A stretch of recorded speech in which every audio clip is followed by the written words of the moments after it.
All right, good evening, everyone, and welcome to the 2022 Lansdowne Lecture at the University of Victoria. My name is Kathy Chan, and I am the Acting Director of UVic's Center for Studies in Religion and Society for the 2022-23 academic year. I'd like to open this proceeding by acknowledging and respecting the Lekwungen peoples on whose traditional territory the University of Victoria stands, and the Songhees, Esquimalt, and Wasanich peoples who have continuing historical relationships with these lands.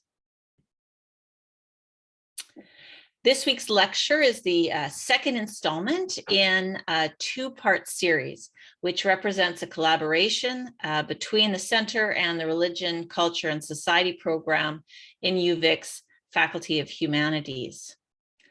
Last week's lecture offered much food for thought. So if you were not with us last week, welcome. And if you were with us last week, then welcome back.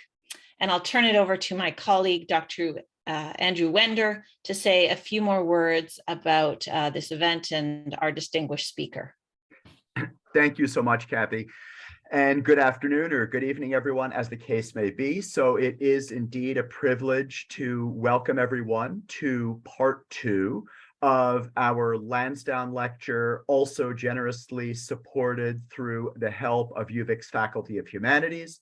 And we again, therefore, have the opportunity to hear from Dr. Philip Jenkins, Distinguished Professor of History and co-director of the program on historical studies of religion at Baylor University in Waco, Texas, speaking once more on climate, catastrophe, and faith, how changes in climate drive religious upheaval. And if you had the opportunity to be here last Thursday, you know that Professor Jenkins demonstrated the extraordinary eclecticism that he is known for as a scholar, a range across historical epochs and traditions, and really looking forward to hearing him speak further about these themes that are at the center of his recent Oxford University Press book published last year of the same title as the lectures. So looking forward very much to tonight's presentation. Professor Jenkins, over to you. Thank you. And thank you very much. So last time, I was talking about various climate disasters that have taken place in over the last centuries, and how these had really quite a transformative effect on religion and religious consciousness. They had driven revivals. They had stirred prophetic and apocalyptic movements.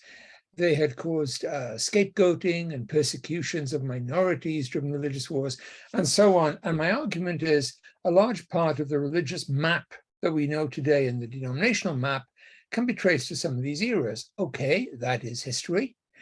And my suggestion is that we are now moving into an era where we are not dealing with those sort of episodes as sporadic events that happen when major volcanoes happen, for example, but as, if you like, our new normal. Now, there are a couple of quotes I rather like here. This is one I like from Voltaire, writing about 1760. Three things exercise a constant influence over the minds of men: climate, government, and religion. That is the only way of explaining the enigma of this world. Well, I think that certainly calls for a discuss on an exam paper. But it's interesting that climate, not in the sense that we're using climate change today, ranked so high. So to reiterate, there were various crises. For instance, there's a monster one about 1815, 1816, when you get Tambora, this great Indonesian supervolcano erupts. And it drives revival movements, it drives rebellions, it drives persecutions. And I need to be a lot gentler with my hand on the mouse because I keep moving things forward when I don't mean to. And it was around about 1816, for example, that a young lad in New England called Joseph Smith first claimed to see the early prophetic and apostolic messages that would transform his life. He was absolutely not the only person who was seeing such things at that time. A lot of the apocalyptic, messianic movements that would be so important in the 19th, early 20th centuries originated at this time. Now, something very significant happens in the 19th century. It's what I call the escape from climate. And what I mean by that is gradually in the 19th century, people in the West, Europe and the Americas, developed new ways of storing and refrigerating and transporting food.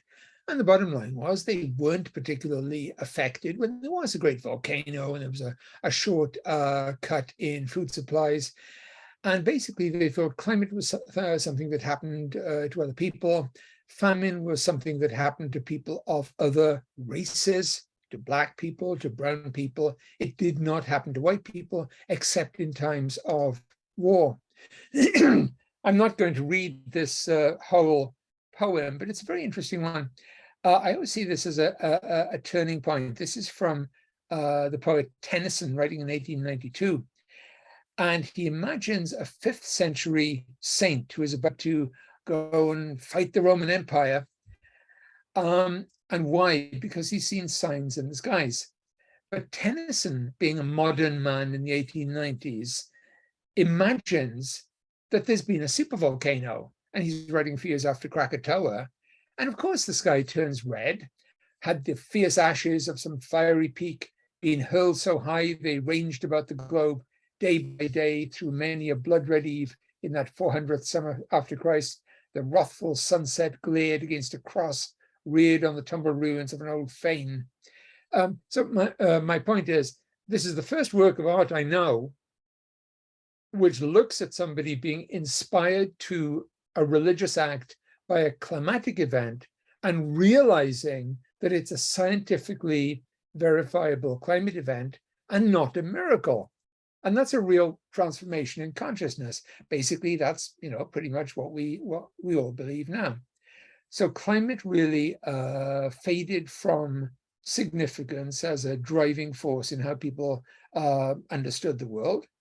The great volcano Pinatubo erupted in 1991, had very little effect on most of us. Earlier this year, there was a grade 6 volcano in Tonga, very, very large, very substantial in the Pacific. And if you know about it, it means that you follow the scientific magazines directly. It did not mean your harvest was affected because likely you don't have a harvest. You're not directly dependent on food. The rest of the world, however, lives in a different circumstance. We are entering a period when the driving force in climate, what's usually called the forcing fact in climate, will not be some of these things like volcanoes and so on. It will be carbon emissions in the atmosphere. And those carbon emissions will cause a significant warming effect around the world. And that warming effect will carry on. It is cumulative. As you see, it begins in the end of the 19th century and becomes very dramatic from the 1980s. What the actual temperature change will be by the 3rd quarter of the century, people would very much like to know. Some people would love to keep it down to under 1.5 degrees Celsius. There are certainly parts in West Africa where they're fearing 4 degrees Celsius. And if that's true, then we move into the point where human life becomes close to impossible. And there's a very interesting fact here, which is that the areas of the world that will be most directly affected by this kind of warming are the ones who did least to cause it and the ones who released least by way of carbon emissions. And a couple of other things about those areas. There's a fairly neat correlation between the areas that are going to be hardest hit by climate change and warming and the areas that have the highest fertility rates and the fastest population growth. So if you look at areas like, for instance, Northern Europe, well, they will be affected some, but they have the money, they have the technology, they can afford to adapt. If you look at the Western Sahel, countries of West Africa, for example, you're dealing with the prospect of extreme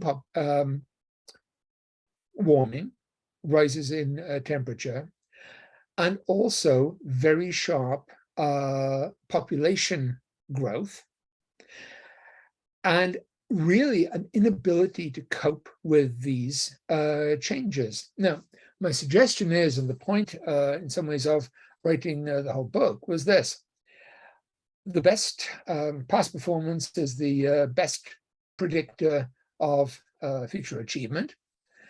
We know how people in early modern societies or medieval societies reacted when they dealt with these kind of crises. And the suggestion is that it's quite a good predictor of what will happen in the areas that are most sharply affected by climate change or global warming. I don't mean that in a mechanistic way, but it is a likely predictor. Oh, and there's one other thing. I mentioned areas like the Western Sahel, very high rise in temperature, sharp growth in population. And also, these are the areas that tend to interpret things most in terms of religion, and still to that extent have, if you like, an early modern perception of the world. If you put those three things together, you have countries that are going to be rapidly expanding in population, cities that will be expanding very rapidly in population without the capacity to support life in those cities, in agricultural settings where agriculture is fading fast, and where people will be seeking to explain those circumstances somehow, and likely they will be doing it through providence, human sinfulness, and divine anger. And that is quite an unsettling package. By the way, I rather like this chart. We tend to think, we are all guilty for carbon emissions, and of course we are. But countries like the United States, the EU, certainly made their achievement. But in the modern world, it is very much China and increasingly India that are contributing to these. And what the Chinese and the Indians will say is, well, yeah, sure, by the mid-century, we very much hope to cut our emissions, but we're not going to give up the kind of development that North America and Europe got. You certainly can't get us to do this. And that's why the whole carbon emission thing, as decided by countries like Canada and the US and Europe, becomes a slightly difficult proposition. There is a word which we quite often hear, and it's almost a jokey term.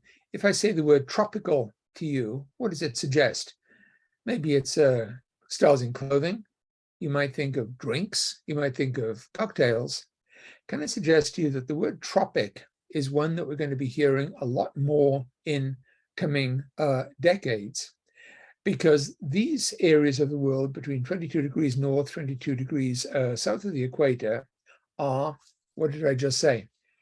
The areas of sharpest population growth, the areas of sharpest temperature rise, and usually the areas where religious explanations are still very much in place for what goes wrong in the world. I suspect that if you're in 2050 and you're a politician or a policymaker, and you hear about a crisis happening in city or country X, your first question is going to be, what is its latitude? Because that latitude is going to be such a guiding force. Oh, by the way, if you want to understand the religious character of that nation, telling me the latitude is a very good way of doing it. This is rather by the way, but what I always suggest is, if you tell me the fertility rate of a particular country, I can give you a very good estimate of how religious or secular that country is. and I am very rarely wrong. If it's a Catholic country, I can tell you the rate of vocations, and often I can tell you the rate of religious conflict. It's a very good predictor. But I just ask you to look at the tropics, the areas that are most under effect, and any number of possibilities strike here.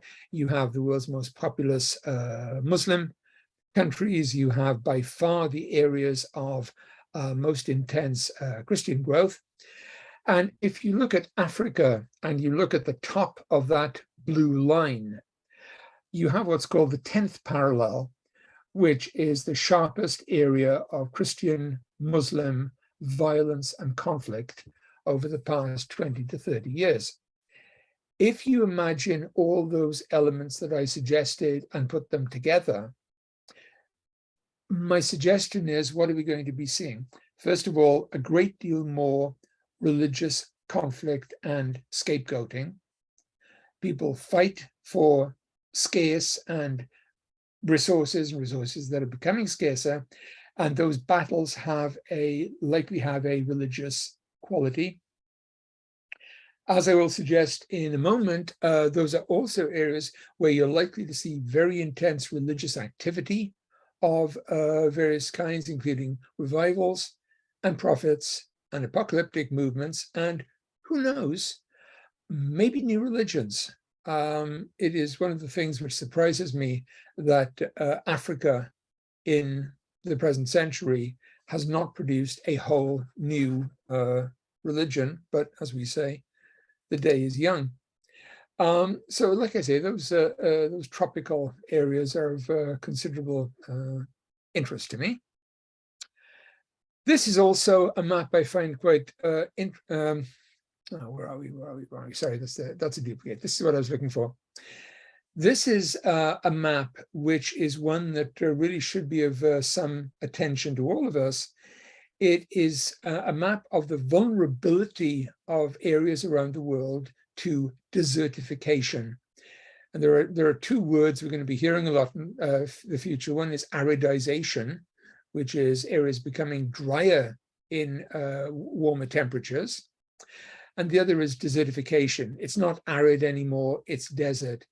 And I invite you to look at some areas in particular. And again, look at that area, that belt across Africa at the lower edge of the Sahel. Look at the Sahel advancing into the highly, highly populated areas of, for example, Nigeria. Look at desertification hitting those areas that are, by any reasonable standard, the most religious in the world in their orientation, and which also have the fastest population growth. It is an explosive mix. I'm speaking in terms of what could happen and what might happen, but I'm absolutely not basing myself entirely on that. There are now some very good surveys that have looked at the impact of dramatic climate change in very recent history. So, for example, in 1982 to 83, which is not that far back, there might even be people listening to me now who have some recollection of those years. There was a very, very strong and unnaturally strong El Nino. And what the scholars who did this study did was they saw a relationship between that and the upsurge of wars, civil wars, and revolutions around the world, which, not surprisingly, they found hitting in East Africa, in Southeast Asia, and Central America in the heart of the tropics. And there was an extremely strong correlation between the climate effects of this very forceful El Nino and this outburst of wars, which at the time, of course, were just treated as wholly discrete, separate events. Now, if we frame them in a climate context, they really make a lot more sense. By the way, this deserted a couple of other things. One of the most prominent impacts of global warming is much stronger El Niños, and much stronger El Niños correlate with intense volcanic activity around the Ring of Fire. As you well know, the Ring of Fire reaches not too far away from the people to whom I'm speaking right now. I could look at this map and I suppose enjoy is the wrong word, but be fascinated by it at some length. You'll notice the desertification in the American Southwest, which is facing the worst droughts that it had in 1,200 years. That is not likely to bring on civil wars. But if you look at the context of the Middle East, of Turkey, of Syria, and Iraq, then you see some very troubling signs. I'll give you one more example of the likely religious effects of climate change. The Middle East, and particularly Syria, is currently in the middle of a drought situation that is the worst that has occurred since before the Crusaders entered Jerusalem in 1095. It is a long-standing, serious thing. It has been at its worst since 2000. And if you are a farmer in that part of the world, if you're trying to run agriculture, this is very bad news.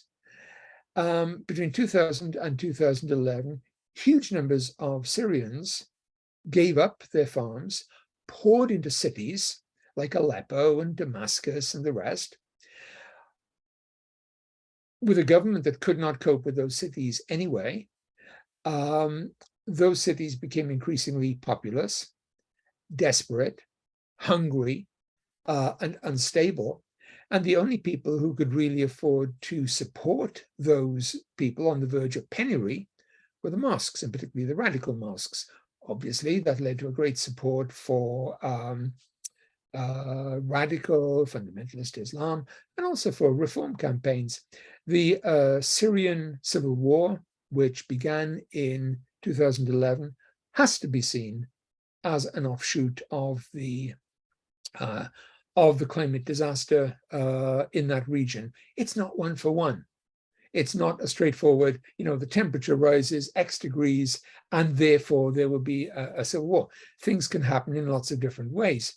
In that particular case, if you try and write a history of the Syrian civil war and the religious consequences and the fact that there are now, 8 million refugees from Syria, without paying attention to the climate context, you're making a fairly serious mistake. The areas of the world that are most exposed to rapid, deleterious climate change tend to be the weakest states, the sharpest growing populations, and areas characterized by state collapse, state failure, and private armies. I draw your attention to one geographical context, which is the Great Lakes, by which I do not mean the North American ones, but the Great Lakes of Africa, such as Lake Victoria, Lake Tanganyika. If you want to see climate change and its religious consequences at their most acute, I urge you to look at these areas. By mid-century, these feed into river systems that could be supporting as many as 1.5 billion people. And these are also at the heart of the world's religious frontiers between Christians and Muslims. It might be that as the lakes fail, as the deserts spread, as potable water shrinks, and as food vanishes, that people will continue to jog along together in decency and charity. But you'll forgive me if, based on history, I suspect that will not happen. I would suspect we would see religious civil wars, forced expulsions and population transfers, refugee situations defined according to religion on a fairly frightening basis. And as I say, I would draw your attention to that area. it's one of the ones that really does bring home, I suppose, a central lesson of all this, which is the future of the world is built on water. And yeah, this is the other area I find fascinating, which I've worked on a fair amount. You have this area called the Sahel. The Western Sahel is countries like Mauritania, Mali, Burkina Faso. And I draw your attention to some of the names there, which are frankly not well known to non-specialists, like Bamako, Ouagadougou, Niamey. By 2050, they should be among the largest cities on the African continent. Africa, by the way, is going through the greatest age of urbanization in human history in the present century, and these are going to be fairly close to the front. They have gone from being villages to being probably cities of 10, 15, 25 million by mid-century. And these are the countries that are, to use that package, very high population growth, the most exposed to temperature growth, and among the most religious in the terms of how they understand, interpret the world. This is an area that is of huge concern in multiple ways. And I'm speaking of Muslims there. Some of the world's largest Christian populations are in Nigeria. They're in the Democratic Republic of Congo.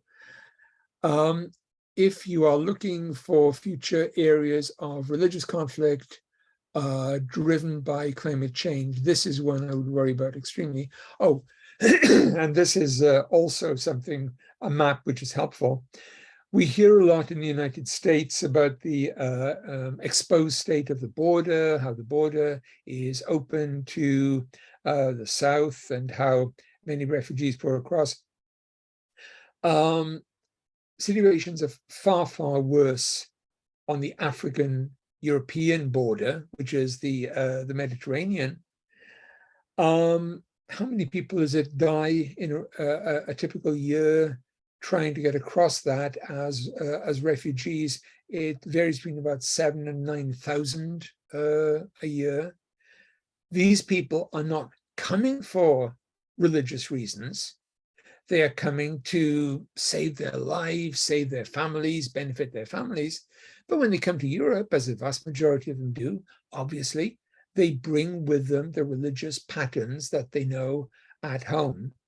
So if, for example, in Niger or Mali, you have the rise of very apocalyptic ideas in a world where the temperature is rising by 40 degrees Celsius, those apocalyptic ideas are not going to stay in Niger and Mali. They're going to come to Italy, they're going to come to France, they're going to come to Germany. And something like the Syrian refugee crisis that we saw, particularly in 2014, 2015, is going to be a very pallid thing compared to what we see here. The good people of the Netherlands, for example, can to some extent use technology to ride out a lot of the worst effects of sudden climate change. But they are also going to be dealing with remarkable refugee situations. When you look at the history of the 20th century, always remember the religious dimensions to this and look at who is coming. At the moment, we're talking chiefly about Muslim populations, but as the crisis digs deeper into Black Africa, then it's also very much Christians as well.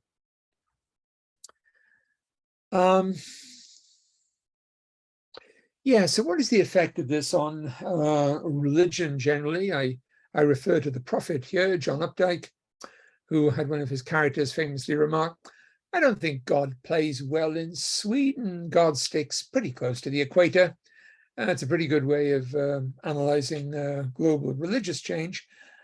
But also think, what is the equator in the 21st century? It is the area with the most people, fastest growing number of people, and the fastest rising temperature. So God is going to be in a very hot and in some ways quite perilous situation in the equatorial regions. Also, please remember that the regions I'm talking about over the last century have been some of the most explosively creative in terms of developing new forms of religion, particularly within Christianity, and Christianity influencing Islam in these regions, where, if you come with me on a Friday night, I will take you to an all-night camp meeting, and if there are less than 2 million people there, something has gone wrong with the advertising. These are fiercely religious areas, and in most circumstances, that's a very, benevolent thing, and it's how people organize their lives and how they find meaning, and often how they find material assistance in times of scarcity. But then think of that religious passion at a time when, as we have in Nigeria, where the seas are rising. The city of Lagos, for example, the name, if you think about it, is from the Portuguese for lakes, lagoons. And it's a very low-lying city, very exposed to rising seas. It's a city probably of about 25 million these days, but nobody really knows for sure. What do people in those megacities, or coastal megacities of Africa or Asia, do? They migrate inland, possibly, or they move to other areas, but it becomes very difficult to preserve any kind of stability. I'm not trying to pick on any one denomination, but if you know anything about these religious cultures, you know about the extraordinarily lively, vigorous, passionate tradition of revivals and miracle crusades, with a very strong belief in very literal miracles and healings. I've sometimes had people ask me, everything you're describing about African Christianity, it's so exciting. If I want to go, how can I get involved in this? And the first thing I say is, well, if you don't believe very seriously in healing, don't bother. And you look at churches that already have this very miracle-oriented, often messianic, apocalyptic view, and you add these rapidly changing climate and environmental conditions, and you really have quite a troubling mix. These churches, they follow very broadly Pentecostal patterns, but very kind of non-denominational. This is something I touched on briefly last week. People look for scapegoats. Those scapegoats might be people of other religions. They might be people of imaginary secret societies. I mean, if you go around the streets of Lagos, for example, you will see all these graffiti warning people about dangerous secret societies. You try and pin down what the secret societies are. Well, they're Satanists, they do human sacrifice, who knows? But the belief in witchcraft is so strong across the continent. And as in Europe in the early modern period, it is very likely that an era of rapid climate change, the spreading deserts, dying animals, failing crops, will not just cause a movement against witchcraft, but push the movements that are already in place and drive them to a new height. By the way, I'm looking at this placard here, "We're not witches." There's an extremely good film called "I Am Not a Witch," which I cite with a certain amount of ethnic pride, because it is by a director who is of Zambian origin, but was raised in Wales, which is my homeland, and is therefore a Welsh Zambian. And I claim some share in her achievement in that way. But I Am Not a Witch is an absolutely brilliant film about the mechanisms and mindsets that drive witchcraft in contemporary Africa. We look at the witch scares that have occurred in very recent history, and we extrapolate. And the extrapolation is not a cheerful thing. So I really have a couple of quotes I'd like to talk about. This is from a man called Marx of Halifax, writing in the 1680s at the time of one great crisis. And what he said was this: the best way to suppose what may come is to remember what is past. The best qualification of a prophet is to have a good memory. Experience maketh more prophets than revelation. And yeah, I would sort of agree with that. Halifax is writing at the start of the Enlightenment. And my suggestion is, when people say, well, we've got this terrible situation in the tropics, climate is having this kind of terrible effect, I wish somebody could tell us what's going to happen.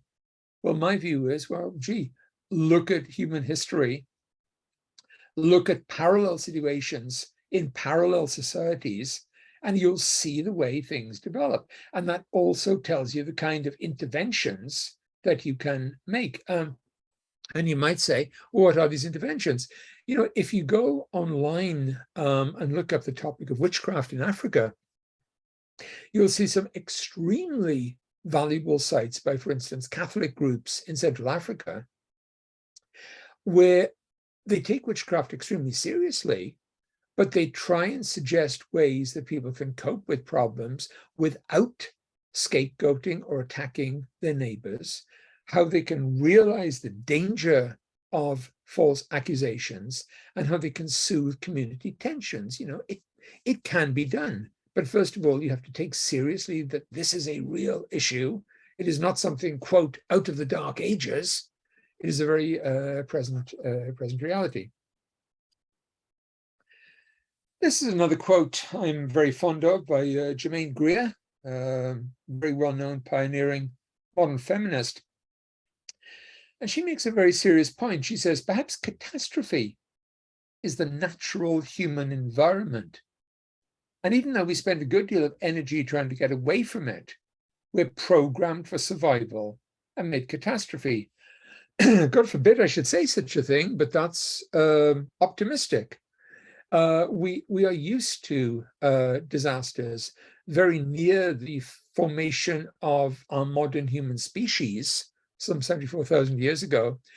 The largest volcano in the last million years or so erupted, very, very nearly finished the human race, Toba. And we survived. We've got through a lot. Perhaps catastrophe is the natural human environment. And I just want to finish with one quote, which suggests how I got into this. But and this isn't just like a memory lane thing. It suggests ways in which we can understand the problems. Back when I was very small, I was very concerned by some of these climate issues, not because I was very prophetic. I read a lot of science fiction. And some of the science fiction that was written back then was dealing with issues that we know today very, very seriously, very intelligently. And I was reading a book by a man called J.G. Ballard, a great science fiction writer. He wrote a book called The Drowned World. And The Drowned World is about visiting a tropical London overwhelmed by global warming and climate change and flooded, where jungle animals have come back. And he has this absolutely wonderful passage that I love, and you can read this. This is central London, all the way down the creek, perched in the windows of the office blocks and department stores. The iguanas watch them go past, their hard, frozen heads jerking stiffly. ... So you have the iguanas. As their seats in the one-time boardrooms indicated, the reptiles had taken over the city. Once again, they were the dominant form of life. So you may like science fiction, you may not, but we now have a huge volume of what is sometimes called cli-fi, climate fiction, which explores so many of these issues very seriously, very intelligently, and plays with solutions, plays with directions. And I think that is one way in which perhaps we can move forward. We can envisage, we can think about these things before they happen. So, in summary, what I'm saying is this: if you look at human history, climate disasters have often occurred.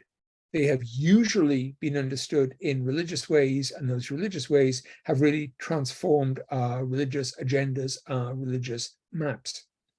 I think what I just said represents a sketch or a blueprint for what the world will be facing in the coming few decades.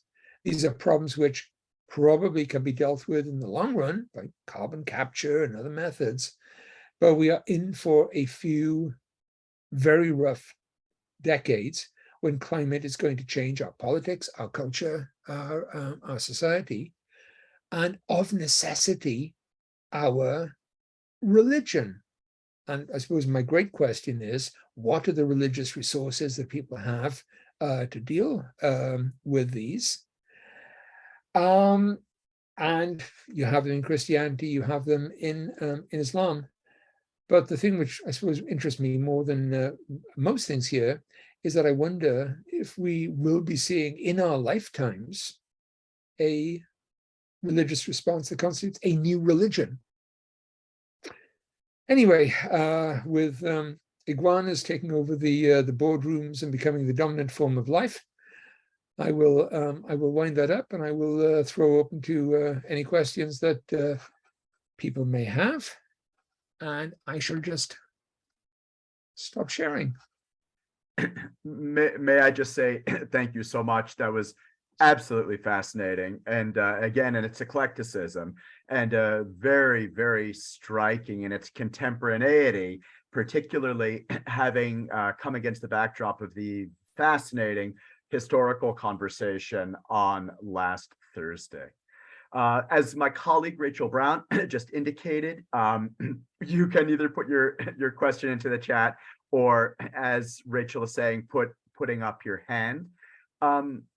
While colleagues in the room are thinking of their questions, may I actually begin with one? And I don't know if it was something that others had in mind, but if I could just put it out there, I was struck by the correlation, or maybe, I don't know, slight lack of correlation between that initial diagram of carbon emissions and the countries where the greatest emissions are coming from, and the map, very much focused on the equator. And I couldn't help but think about the correspondence. You know, India perhaps is one of the largest emitters closest to the equator, but I guess the dissonance for me comes with China, which is far and away the largest emitter, and yet is somewhat further above the equatorial line that you were focusing on. Would you comment if there are religious dimensions to that? Well, only in terms of the people who are likely to be suffering most are the ones who are in the tropics, in the equatorial regions, and they're the ones who are specifically not to blame for this. It is chiefly the people in the global north. So, as you say, India is the only vague candidate. Most of India is kind of safely out of the tropics, and China certainly. But the fact that it's countries outside those regions that are producing, the effects are going to be felt in the tropics, and also some of the most extreme changes are going to be happening in the Arctic and in the Antarctic, where people tend not to live. However, you're going to get melting that's going to affect coastal cities. And the case study I always think of there, one of the world's most interesting countries in some ways is Indonesia, by far the largest Muslim country in the world, which is in the middle of a scheme to move its capital, which has been at Jakarta for a good number of years, And the sense is that Jakarta is going to drown. So they're moving to somewhere that is not going to drown. That's a pretty terminal statement right there. Thank you so much. And actually, so we have a question from my political science colleague, Jamie Lawson. So the question is as follows. The secularizing impact of the earthquake of 1755 in pious Lisbon is sometimes invoked by Vico, I think. Are there world historical examples of rational in scare quotes, as Jamie puts, religious responses to climate catastrophe, such as, quote, "This is God's judgment on the elites of our day for not dealing with climate change"? Could this work as an intervention by people of faith, but faith of a different, non-messianic, non-apocalyptic kind? Boy, complex question. Very good. Some of the secularizing. Okay, there are cases where you had catastrophes of different kinds, and they produced really secular consequences. And the great example was the comet of 1680. And yes, I know that's not connected to climate, which led people to write all these things about the end of the world. And a man called Pierre Bayle, who was from a Huguenot family, listened to everything he was hearing and said, this is total nonsense. And he wrote all these essays about God interfering and not interfering in the natural world. And that really became the most important work of the early Enlightenment. In other words, it was such a reaction to the technical political science phrase, total garbage, he was listening to all around us. You certainly do get that kind of secular effect. One of the problems with responses to climate change is as the climate changes fairly gradually, people tend not to notice it. They tend to live with it. Well, there have been droughts and fires like this for so long. You don't notice it as anything kind of sudden and dramatic. As yet, climate change is anything but any kind of mass issue, even in the most liberal, progressive countries. You have some activist movements, but they are a tiny, tiny minority. So I think it's a ways off before we might get that kind of, hang the elites, they failed to save us from this response. But the point about secularizing is interesting. By the way, the earthquake of 1755, I sometimes kind of argue about that on the basis that around the world, probably more people were driven to religious revivalism by that earthquake than were driven away from God. It had, if you like, a selective intellectual and elite appeal, but we could argue about that. Thank you so much. Our next question is from John Thaddeus. John, please. So I'm wondering if a difference, we can talk about how much of a difference this difference will make, but it seems to me that knowledge about weather and weather occurrences and the causal effects of climate patterns is more or less common knowledge globally. And I'm wondering if there's any evidence that in any of the places that you've spoken about, there's anything other than climactic explanations given for climactic events. This doesn't necessarily mean much in terms of the potential for violence and unrest and so forth, but it might be at least one mitigating factor. I'm wondering what you think about that. No, certainly true in Western nations, but as I say, if you look in countries like the Western Sahel, you look at literacy rates, you look at educational levels, you look at where people actually get their news and their opinion. They might be aware of this at some kind of remove, but they're much more concerned with the fact that bit of desert there used to be a field. And I really blame those people over there. So in other words, educated people may know this, but it doesn't so much translates to, and I was about to use a bad phrase, the grassroots, the whole point being there aren't any grassroots. So, people are aware of that. And that's one of the things, by the way, that happens in what I call the escape from climate in the West. People become very aware not just of changes in weather, larger climate dimensions. The whole idea of carbon emissions possibly driving global warming goes back to what, 1880? Ideas of sunspot cycles go back to the Maunders in the 1870s, 1880s. In the West, this has been known for a long time. It's a question of how it translates to, use the phrase, the grassroots. And my sense is not as well as we might hope.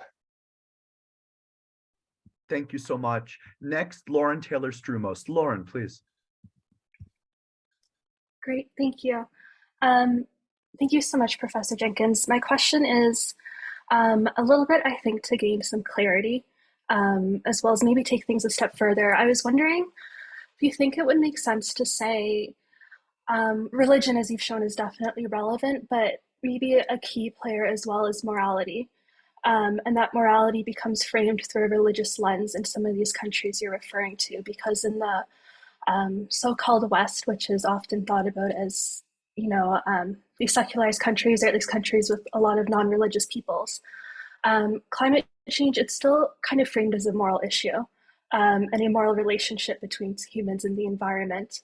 I don't think the term morality gets used so much as justice here, but justice is often thought about as being what's morally right or morally wrong.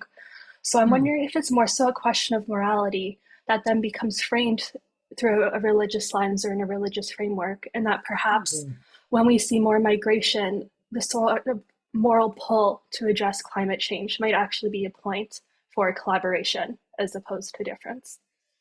Yeah, I like that as a way of framing the issue, and particularly in terms of justice. And I suppose my counter to that would be, I look at recent trends in Europe and what the parties that have been surging and gaining power, and would have been unthinkable 10 years ago. You have groups like, what is it, the Sweden Democrats, and you have the new coalition in Italy. And their number one principle is opposition to any form of migration, certainly any form of future African migration.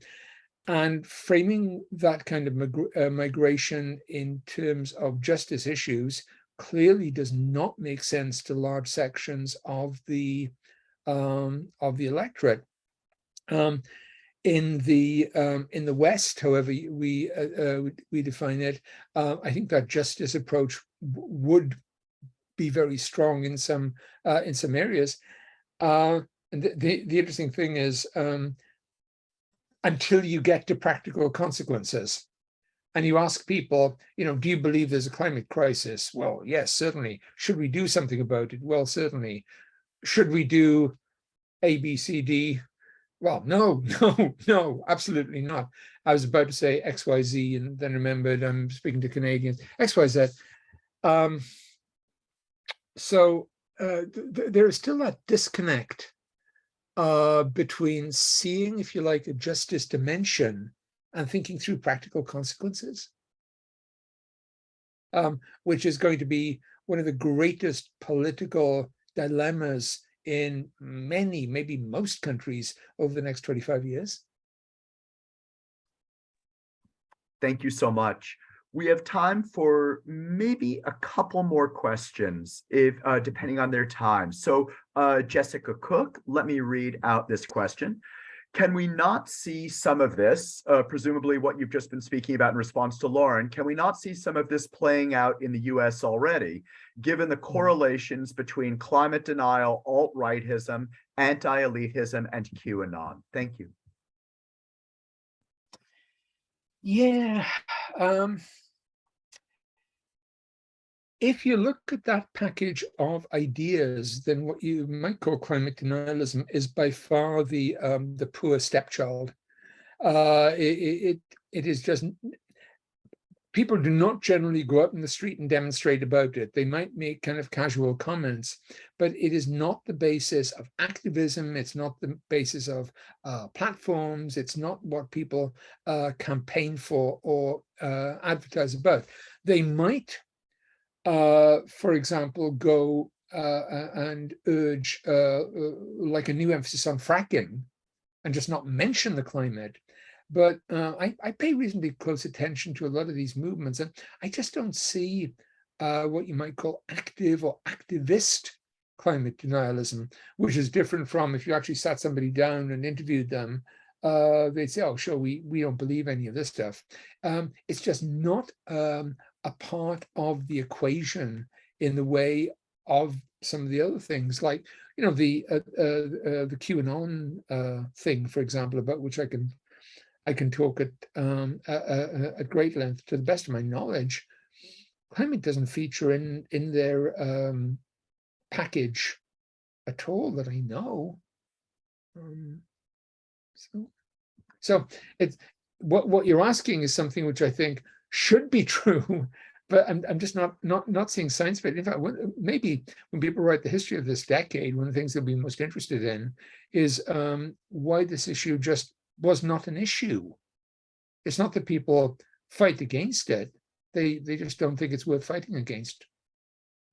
Thank you so much. We have a question from Ratana Lee. Let me put Ratana's question out. Thank you so much, Professor Jenkins. My question is, more people, even in marginalized areas, have access to phone, internet, and more information about science. Suppose there would be religious changes in response to climate upheavals. Are you thinking of people shifting their beliefs to dominant religions in the world that can benefit them materialistically or politically, or some religion which has traditional roots to calm the spirits, new beliefs that are somewhat based on science or even science fiction or something else? Thank you so much, Ratana.